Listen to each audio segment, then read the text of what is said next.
हम भी वो हैं जो कभी किसी के पीछे नहीं खड़े होते। जहाँ खड़े हो जाते हैं लाइन वहीं से शुरू होती है। डॉन का इंतजार तो 11 मुल्कों की पुलिस कर रही है, लेकिन सोनिया, एक बात समझ लो, डॉन को पकड़ना मुश्किल ही नहीं, नामुमकिन है। 79 साल का होने के बाद भी अगर बॉलीवुड में कोई सशक्त रूप से पर्दे पर अभिनेता का किरदार निभाने और दर्शकों को पर्दे तक खींच लाने में सफल हो तो उसे शहंशाही कहेंगे। कौन हो तुम? रिश्ते में तो हम तुम्हारे बाप होते हैं, नाम है शहंशाह। यह शहंशाह कोई और नहीं बल्कि अमिताभ बच्चन हैं। अमिताभ बच्चन आज वह नाम है जिनके नाम न सिर्फ सर्वाधिक हिट फिल्में हैं बल्कि छोटे पर्दे पर भी उनकी कामयाबी का पैमाना काफ़ी अधिक है। अमिताभ बच्चन ने 40 सालों से बॉलीवुड में टॉप कलाकारों सहित अपने परिवार को भी एक साथ बांध कर रखा है। अमिताभ बच्चन एक अभिनेता के अलावा एक गायक, निर्माता और सांसद की भी भूमिका निभा चुके हैं। मगर कामयाबी अमिताभ बच्चन को कभी आसानी से नहीं मिली।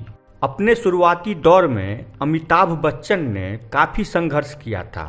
अमिताभ बच्चन प्रसिद्ध कवि हरिवंश राय बच्चन और तेजी बच्चन के बेटे हैं। उनके एक भाई अजिताभ बच्चन हैं। उनका जन्म इलाहाबाद, उत्तर प्रदेश में 11 अक्टूबर 1942 को हुआ। इलाहाबाद के ज्ञान प्रबोधिनी और बॉयज हाई स्कूल में पढ़ने के बाद उन्होंने नैनीताल के शेरवुड कॉलेज से उच्च शिक्षा प्राप्त की। इसके बाद किरोड़ीमल कॉलेज, दिल्ली विश्वविद्यालय से पढ़ाई पूरी करने के बाद उन्होंने कुछ समय के लिए कलकत्ता की शो एंड वॉलेस में भी काम किया। अमिताभ और राजीव गांधी कॉलेज के दिनों में गहरे दोस्त थे और उन्हीं के कहने पर अमिताभ ने राजनीति में कदम रखा था। शुरुआत में उन्हें भारी आवाज और ऊंचे कद के चलते निर्देशकों ने अपनी फिल्मों में लेने से इनकार कर दिया था।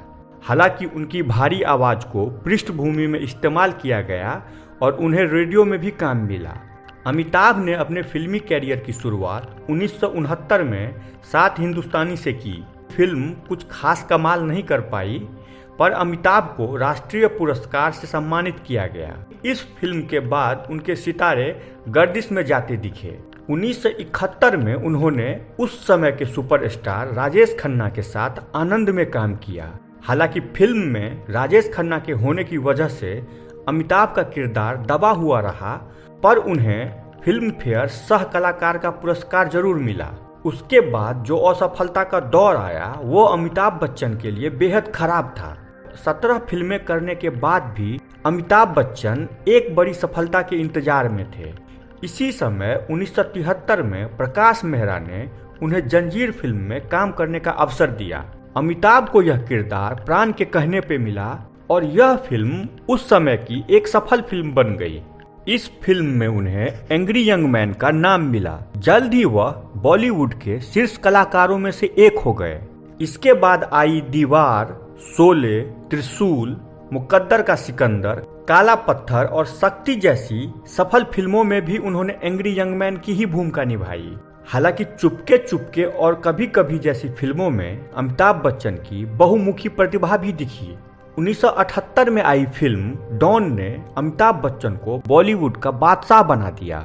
1980 से लेकर 1984 तक अमिताभ बच्चन ने mister Natwarlal, the great gambler, दोस्ताना, शान, कालिया, नसीब, लावारिस, नमक हलाल, शक्ति, सत्ते पे सत्ता, मर्द, शराबी, कुली आदि जैसी कई हिट फिल्में दी और वह भी लगातार।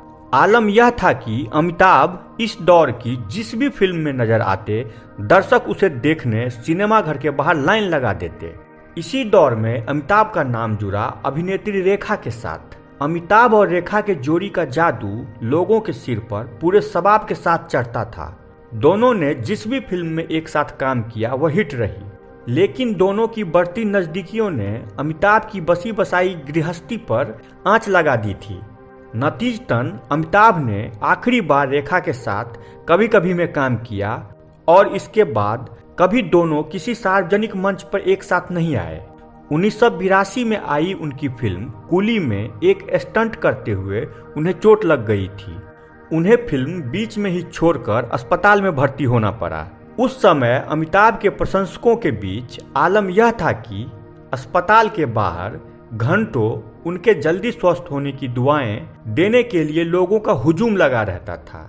1983 में फिल्म जब रिलीज हुई तो वह एक ब्लॉकबस्टर साबित हुई। अमिताभ की बीमारी की वजह से फिल्म का अंत भी बदल दिया गया था। 1984 में अमिताभ अपने पुराने दोस्त राजीव गांधी के सहयोग के लिए राजनीति में कूद पड़े।